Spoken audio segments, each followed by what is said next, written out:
Hello everyone, or no one, if no one's watching. If you saw my last video, my first entry into learning how to draw, or learning to draw, I should say, I did the ears, as you can see currently on the page, perhaps, with Mark Crilley, and today we are looking at how to draw hands, also with Mark, so hopefully I can draw hands better than I can draw ears. That's all I'll say for now. I'm Mark Crilley. I'm back with another how to draw video. I've had a lot of people asking for a video on how to draw hands, so that's what we're going to be doing today. Brace yourselves for a video that's not going to be real easy to follow. I think drawing hands is maybe the most challenging, or certainly one of the most challenging things, and there's no magical, simple way to teach it. I think people would like to have, show me a general technique for drawing all hands all the time. And I certainly have not found anything like that. I find that you have to learn to draw the hand in a great variety of positions and almost memorize different techniques for drawing different, poses of the hand. So see if you can follow along with this. So I'll just pause this a second while I try and emulate the shape that he's drawn.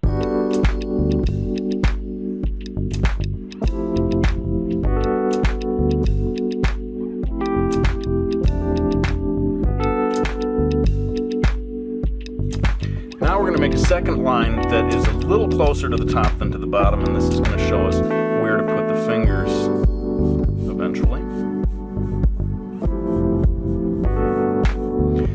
I think we should go ahead and try to get the thumb in here. It comes off on this side a little bit of a triangle-like shape, except that when it reaches close to here, that first line, that's when it's going to cut across and give us the shape of the thumb, which is kind of closing in on top of the fingers, holding all of the fingers in place. Notice that when you look at that first line we drew, the thumb is more above that line than below.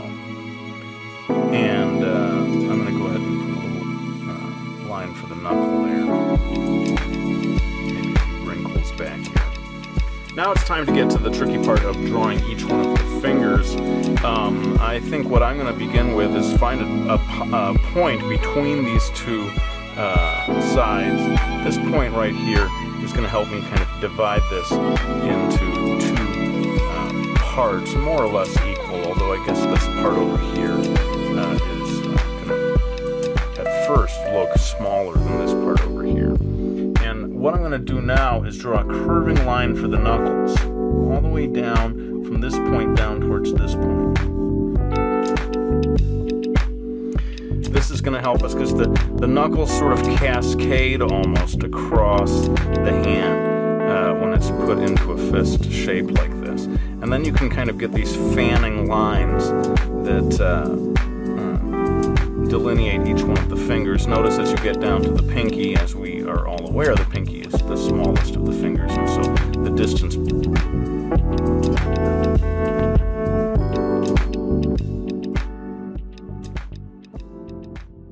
I'll just pause that again since it's getting a bit complicated with these knuckles. And I'll have to figure out, well, all I need to do is copy it, but I'm sure I've already messed that up a little.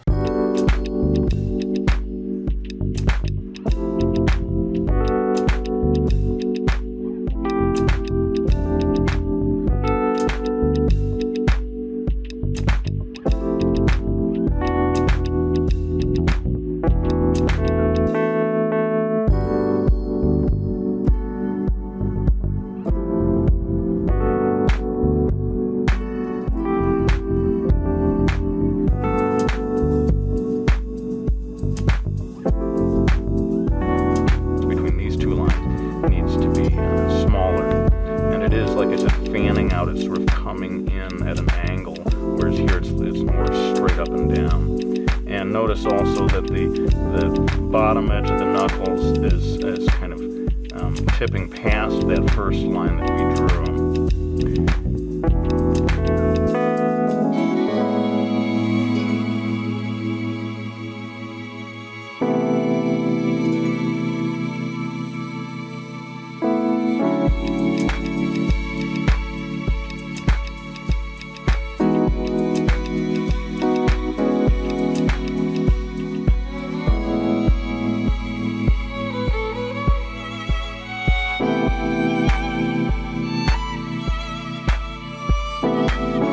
Get another wrinkle or two back here. Skin folds in. Can be very tricky, I find. I wonder if anyone else finds this, to get the shape of the knuckles across here right. You can't just follow straight across that line. It kind of comes up and you get this weight.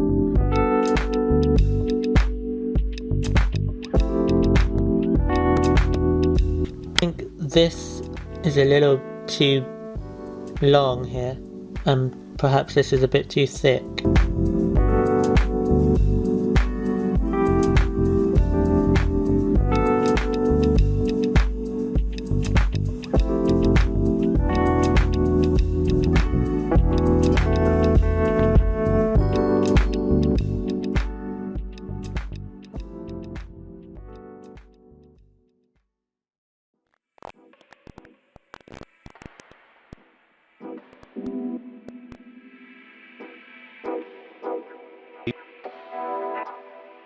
Effect as each of the, particularly the middle two knuckles, as they sort of bulge out.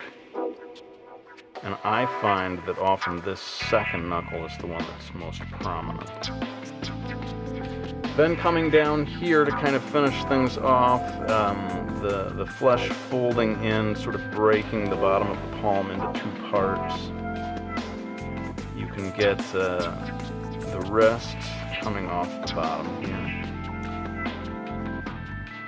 And that's pretty much it. All of these things are really quite subtle, the relationships between each part of the finger.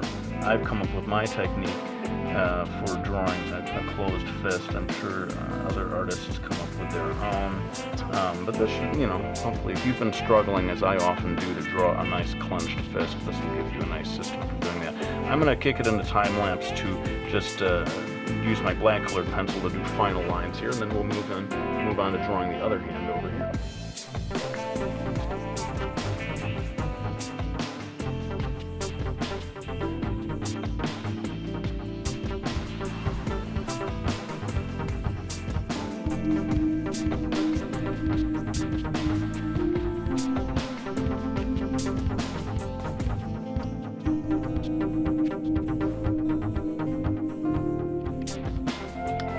Okay, so there you have it, my attempt at drawing a clenched fist. Of course, you can see the shading adds a lot to the sense of three-dimensionality, but a lot of times, you're drawing a hand from a distance. You're not going to need to do all this shading. I just thought I'd throw that in there for fun. Let's go ahead and move on to the other hand here. This is going to be a much more feminine hand, and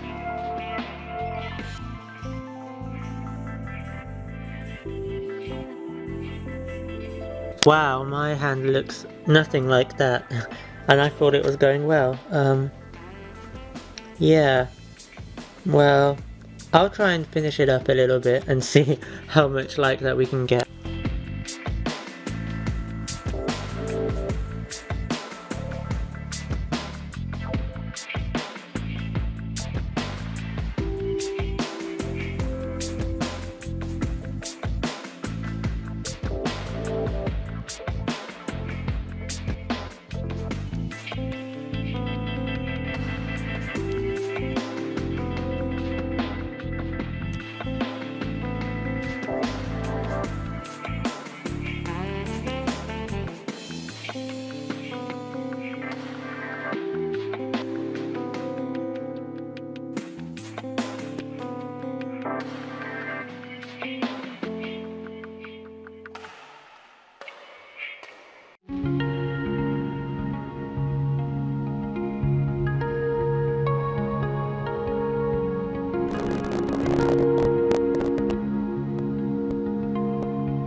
So there we have it. After my